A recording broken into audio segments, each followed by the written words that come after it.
황영철. 저는 좀 놀랐어요. 이 기사를 보고. 어떤 기사죠? 그러니까 정치자금법 위반인데 보좌진 월급을 반납받아서 사무실 운영비 등으로 사용한 혐의가 있다고 지금 발견돼서 지금 조사를 받으러 검찰에 출석한 거죠. 보좌관이 이미 혐의의 일부를 예. 시인을 했고요. 아마도 검찰에서 황영철 의원을 이렇게 소환 조사를 했다는 것은 곧 피의자 신분이 되지 않을까 싶기도 하고 거의 대부분은 이미 물증을 다 맞춰놓고 확인차 소환한 게 아닌가 하는 생각도 좀 들어요. 그 19대 국회의원 시절 보좌진의 월급을 일부 반납받아서 지역구 사무실 운영비 등으로 불법 사용한 혐의를 집중 조사하고 있다. 이런 일 자주 있어요, 야수님? 자주 있으면은 다 갈아 죽여야죠. 자주 있으면 안 되죠, 이런 일이. 그런데 그 비용 같은 게 굉장히 쪼달리는 거는 맞잖아요. 그럼 어떻게 쪼달하죠? 비용이 쪼달려요? 안 쪼달려요? 왜 아니, 쪼- 저는 왜 쪼달려요? 모르니까. 다들 돈이 모자란다고 하니까 그냥 그러니까 일을 얼마만큼 많이 하느냐에 따라서 다른 거죠. 즉 보좌관이 법적으로 국가에서 7명까지인가 그 급여를 예, 7명까지 더해지죠. 플러스 인턴 2명. 예, 인턴 두면 그렇게 해서 그 인건비를 주잖아요, 정부에서. 예. 그리고 국회의원 연봉이 1억 3천 정도 되죠. 그러니까 실수령액으로 그 매월 한 1,000만 원에서 1,100만 원 사이입니다. 그러니까 예, 보통 한 이제 1억 3천 정도 된다고 해요. 근데 그러면 일을 많이 하는 경우에는 모자랄 수 있겠죠. 그런데 후원금도 받잖아요. 일 잘하는 사람들은 후원금 잘 받잖아요. 그러니까 이게 이 황영철 의원 같은 경우에 이런 케이스에서는 정치자금법 위반으로 핵심적인 사안이 되는 게 의원이 알고 했느냐. 안 그러면 보좌진들이 의원은 모르는 상태에서 자기들끼리 돈을 그렇게 했느냐 하는 경우가 이제 갈리는 거거든요. 그럼 경비는 보좌진이 관리를 하는 거예요? 정치 자금의 수입을 관리하는 사람이 따로 있고 집행하는 사람이 따로 있어요.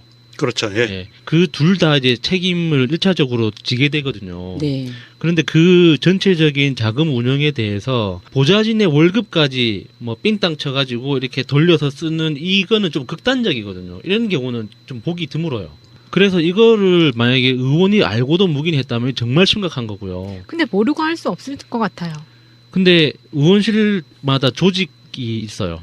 수석을 중심으로 해서 수석 보좌관이라는 사람의 캐릭터에 따라서 정말 독단적으로 하는 그런 분위기도 있고 어떤 경우에는 그 의원과 정말 동료처럼 이렇게 알아서 하는 이렇게 다 모든 걸 공유하면서 진행하는 경우도 있고 어떤 경우는 의원이 실무자처럼 모든 막 10원짜리 하나까지 다 챙기는 이제 그런 분위기도 있고 하니까 일률적으로 의원실은 이렇게 돌아간다라고 말할 수 있는 건 아니에요. 왜 그게 없어요? 그게 있어야 되지 않나요? 국회의원은 개인 한 명 한 명이 다 기관이에요. 기관이지만 예. 그 기관이 우리의 세금을 가지고 그 기관을 운영을 하잖아요. 그러면 어떻게 그 돈이 사용이 되는지를 그러니까 알아야 되는 거잖아요. 이 지점이 이 희랑님이 말씀하신 이 지점이 국회의원들이 못 듣는 척하는 가장 민감한 지점인 그렇죠. 거죠. 예. 이게 국회의원들이 사용하는 돈에 대해서는 감사를 하는 곳이 없어요. 그렇죠. 예. 이거 감사할 예. 때마다 매번 예, 이게 감사해야 니네들도 된다고. 감사 받아라라고 하는데 예를 예. 들어서 은수미 의원님도 주장한 적이 있고 장하나 의원님도 주장한 적이 있고 최민희 의원님도 주장한 적이 있어요. 의원실에서 사용하는 돈에 대해서도 감사를 받아야 된다고. 그런데 모두 못 들은 척합니다. 이게 국회의원이 되기 전에 선거 기간 동안에는 돈 쓰임세를 100% 감시받잖아요. 예. 선관위에 의해서. 예. 그러면 국회의원이 되고 난 다음에 돈을 어떻게 쓰는지 이건 국민의 세금으로 쓰는데 네. 이것도 100% 감시를 받을 수 있는 시스템을 만들어야 되는데 이것도 선관위에서 지금 그 불거진 걸 거예요. 그러니까 이것도 그 정치 자금에 대해서는 그러니까 지역 사무실 운영비로 썼다고 나오잖아요. 예. 지역 사무실 운영비는 대부분 후원금에서 사용을 하거든요. 그러면 후원금의 계좌는 수입 계좌와 지출 계좌가 따로 있어가지고 그거를 선관위에서 다 가져가서 분석을 계속 해요. 분기별로. 그래서 문제가 보이면 와서 다 따져보고 다시 한번 후원금에 한해서 들여다보거든요. 선관위에서. 거기에서 이제 문제가 발견돼서 아마 검찰에 고발을 했겠죠. 여기 발견된 게 이게 이제 아까도 말씀드렸지만 의원이 알고 하는 것과 모르고 하는 거는 완전히 달라지는 거거든요. 이게 지금 그 타임라인을 보면 지난 3월에 검찰이 황영철 의원의 홍천 지역구 사무실 등 3곳을 압수수색을 하고요. 그리고 나서 바로 황영철 의원의 비서를 지냈던 김 씨를 이 사무실 운영비 등으로 사용한 혐의에 따라 정치자금법 위반 혐의로 지난 7일 구속 기소했어요. 그리고 여기에서 김 씨가 그 비서를 지낸 김 씨가 검찰 조사에서 자신의 혐의를 일부 인정했고요. 이에 따라서 검찰이 이번에 황영철 의원을 소환한 거는 피의자 신분으로 소환한 거는 관여한 혐의를 갖고 있는 거예요. 거기에 관여한 혐의. 굉장히 중요한 사항이죠. 예, 예. 지금 야수님 말씀하신 대로 모르고 알고 있었다죠. 그렇죠. 모르진 않았을 거다. 그리고 검찰은 이 과정에서 황 의원이 지시 아니면 알고도 묵인 이 부분을 집중적으로 조사할 방침이라고 하거든요. 예. 그럼 안철수하고 그닥 다르지 않는 맥락인가요? 그러니까 이런 그 정황 증거를 통해서 판단을 내야 되는 건 무혐의 판단이 나오는 경우가 훨씬 많아요. 그래요? 예, 지난 어떤 사례들을 쭉 보면 정치자금법 위반 혐의로 어떤 문제가 됐을 때 항상 그 핵심적인 그 이슈가 되는 게 국회의원 당사자가 알고 지시했거나 알았는데 묵인하고 넘어갔거나 하는 거를 따지는 거거든요. 예, 그런데 이번에 검찰에서 피의자 신분으로 소환했다는 거 보니까 예. 이거는 증거를 확보한 것 같아요. 그러지 않으면 그러니까- 피의자 신분으로 소환 안 하죠. 보통은 이제 참고인으로 시작을 하는데 네. 피의자로 바로 했다는 건 좀 그런 것 같고요.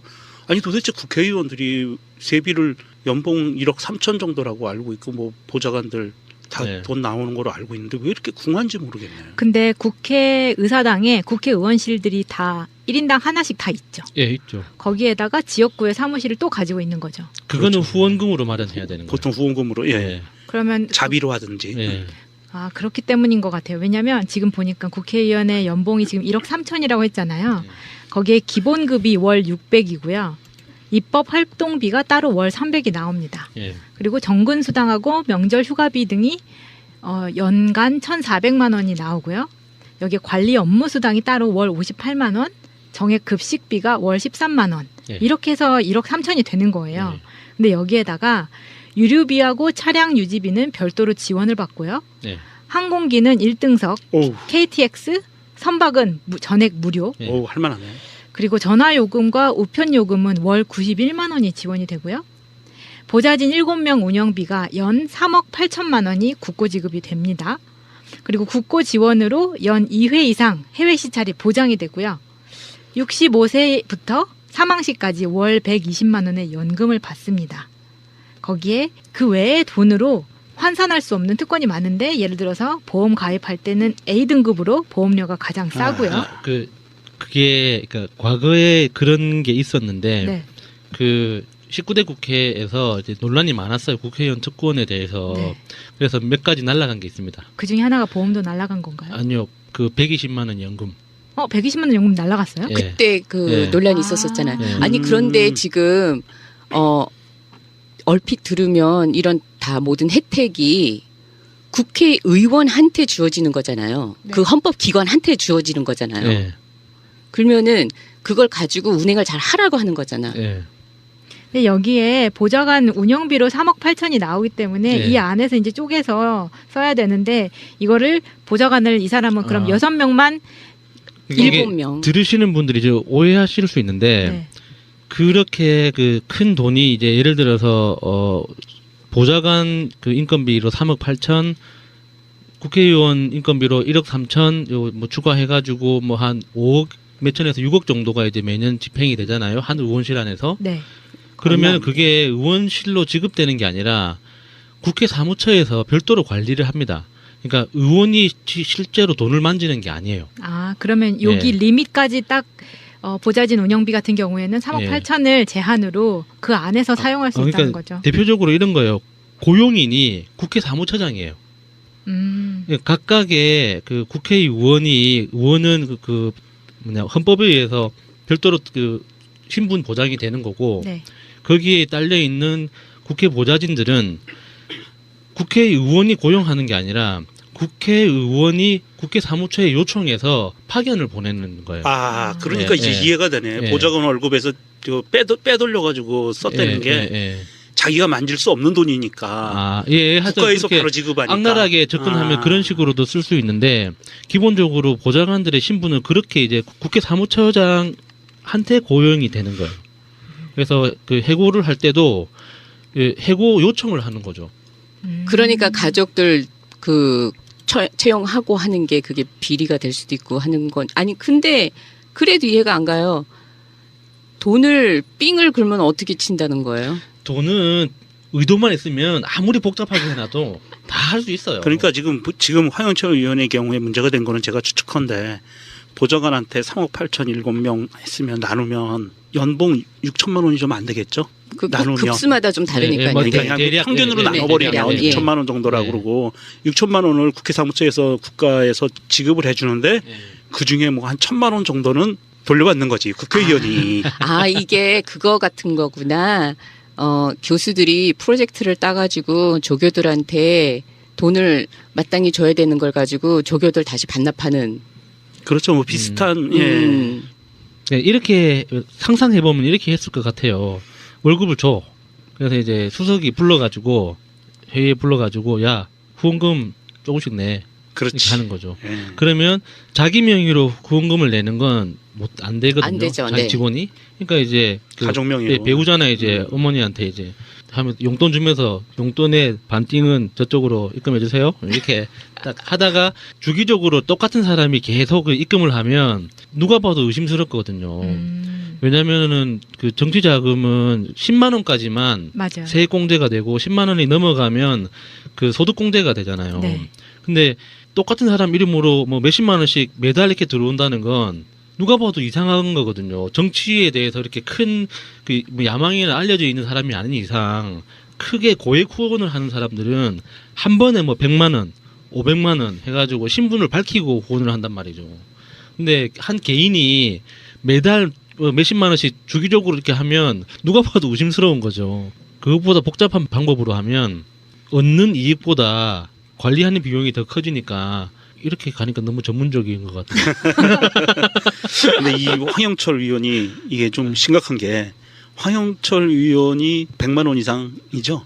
의원직 날아가는 게 100만 원 이상을 선고받게 되면 바른정당이 원외정당이 되는 거 그렇죠. 그렇죠. 네. 네. 의원 의석수가 모자라요 이제 네. 그렇게 되면. 네. 아 이혜훈 의원 막차 타는 건가요? 어쩌나. 어쩌나. 이거 읽어드릴 글은 아닌데 태극기가 민심이다라고 저쪽에 그 자유당 쪽에를 지지하는 사람의 트윗인가 봐요. 이런 것도 올려놔있네요. 강원도 홍천의 배신자 황영철 검찰에 소환됩니다. 이런 것도 올라왔네요.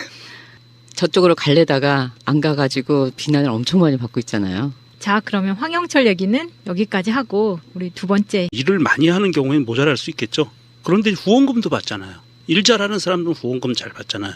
아, 그러니까 이게 이 황영철 의원 같은 경우에 이런 케이스에서는 정치자금법 위반으로 핵심적인 사안이 되는 게 의원이 알고 했느냐. 안 그러면 보좌진들이 의원은 모르는 상태에서 자기들끼리 돈을 그렇게 했느냐 하는 경우가 이제 갈리는 거거든요. 그럼 경비는 보좌진이 관리를 하는 거예요? 정치자금의 수입을 관리하는 사람이 따로 있고 집행하는 사람이 따로 있어요. 그렇죠. 예. 예. 그 둘 다 이제 책임을 1차적으로 지게 되거든요. 네. 그런데 그 전체적인 자금 운영에 대해서 보좌진의 월급까지 뭐 삥땅 쳐가지고 이렇게 돌려서 쓰는 이거는 좀 극단적. 하고 있다. 이런 일 자주 있어요, 야수님? 자주 있으면은 다 갈아 죽여야죠. 자주 있으면 안 되죠, 이런 일이. 그런데 그 비용 같은 게 굉장히 쪼달리는 거는 맞잖아요. 그럼 어떻게 쪼달하죠? 비용이 쪼달려요? 안 쪼달려요? 왜 아직 쪼- 저는 왜 쪼달려요? 모르니까. 다들 쪼달리. 돈이 모자란다고 하니까 그냥 그러니까 일을 얼마만큼 많이 하느냐에 따라서 다른 거죠. 지금 보좌관이 법적으로 국가에서 7명까지인가 그 급여를 예, 7명까지 더해지죠. 플러스 인턴 2명. 예, 인턴 두면 그렇게 해서 그 인건비를 주잖아요, 정부에서. 예. 그리고 국회의원 연봉이 1억 3천 정도 되죠. 그러니까 실수령액으로 그 매월 한 1,000만 원에서 1,100만 원 사이입니다. 그러니까 예, 보통 예. 한 이제 1억 3천 정도 된다고 해요. 근데 그러면 황영철. 저는 좀 놀랐어요, 이 기사를 보고. 어떤 기사죠? 그러니까 정치자금법 위반인데 보좌진 월급을 반납받아서 사무실 운영비 등으로 사용한 혐의가 있다고 지금 발견돼서 지금 조사를 받으러 검찰에 출석한 거죠. 보좌관이 이미 혐의의 일부를 예. 시인을 했고요. 아마도 검찰에서 황영철 의원을 이렇게 소환 조사를 했다는 것은 곧 피의자 신분이 되지 않을까 싶기도 하고 거의 대부분은 이미 물증을 다 맞춰놓고 확인차 소환한 게 아닌가 하는 생각도 좀 들어요. 그 19대 국회의원 시절 보좌진의 월급을 일부 반납받아서 지역구 사무실 운영비 등으로 불법 사용한 혐의를 집중 조사. 기관이지만 예. 그 기관이 우리의 세금을 가지고 그 기관을 운영을 하잖아요. 그러면 어떻게 그 돈이 사용이 되는지를 그러니까 알아야 되는 거잖아요. 이 지점이 이 희랑님이 말씀하신 이 지점이 국회의원들이 못 듣는 척하는 가장 민감한 지점인 그렇죠. 거죠. 예. 이게 국회의원들이 사용하는 돈에 대해서는 감사를 하는 곳이 없어요. 그렇죠. 예. 이거 감사할 예. 때마다 매번 예, 이게 감사해야 니네들도 된다고. 감사 받아라라고 하는데 예를 들어서 은수미 의원님도 주장한 적이 있고 장하나 의원님도 주장한 적이 있고 최민희 의원님도 주장한 적이 있어요. 의원실에서 사용하는 돈에 대해서도 감사를 받아야 된다고. 그런데 모두 못 들은 척합니다. 이게 국회의원이 되기 전에 선거 기간 이거든요. 이런 경우는 좀 보기 드물어요. 그래서 이거를 만약에 의원이 알고도 묵인했다면 정말 심각한 거고요. 근데 모르고 할 수 없을 것 같아요. 근데 의원실마다 조직이 있어요. 수석을 중심으로 해서 수석 보좌관이라는 사람의 캐릭터에 따라서 정말 독단적으로 하는 그런 분위기도 있고, 어떤 경우에는 그 의원과 정말 동료처럼 이렇게 알아서 하는, 이렇게 다 모든 걸 공유하면서 진행하는 경우도 있고, 어떤 경우는 의원이 실무자처럼 모든 막 10원짜리 하나까지 다 챙기는 이제 그런 분위기도 있고 하니까, 일률적으로 의원실은 이렇게 돌아간다라고 말할 수 있는 건 아니에요. 왜 그게 없어요? 그게 있어야 되지 않나요? 국회의원은 개인 한 명 한 명이 다 기관이에요.